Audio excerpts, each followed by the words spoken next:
Birinchi bo'lganda bunaqa zakaz ko'rmaganimga. Videoni kuzatib turing, oxirigacha ko'ring, like bosing, komment yozing. Oxirida bu zakazni nechta pulga olganimni aytaman. Bitta kola, keyin 3 ta. Shunga yarasha puli ham usta. Bugun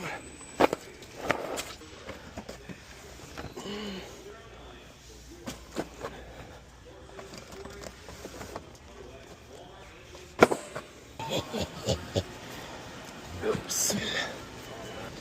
Gap yo'q.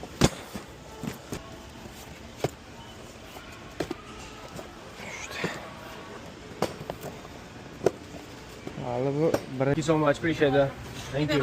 Yeah, thank you too. Mana yo'q ekan. Menga aytdim, tayyorlab ber dedim. Bo'ldi dedi, shuni tayyorlab berdi. Zip pullar. Короче, mana bundan mevalardan 15 pound kerak degan. 5 ta olsam 3 pounddan 15 pound bo'ldi. Endi qiyma. Короче, bundan 30 pound deyapti. 30 pound degan, короче, 15 kilogramda. 998. 8. 3 ta oldik, короче. Mana hamma bozorligimni qildim. 21 ta joydan 88 ta narsa. Bu Instagram zakazim. Bittalab ya'ni chiqishim kerak.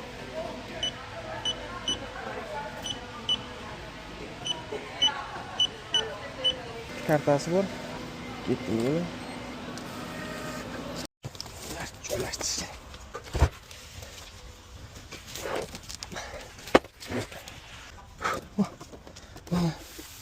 Qachon? Sen men qo'rqitaman. Ha, nima chiqib yomon qo'rqdim.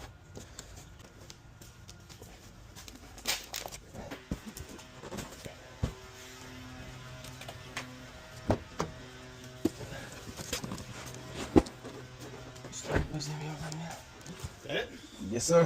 Thank you. Yep. Xo'sh, bu zakazimga mana.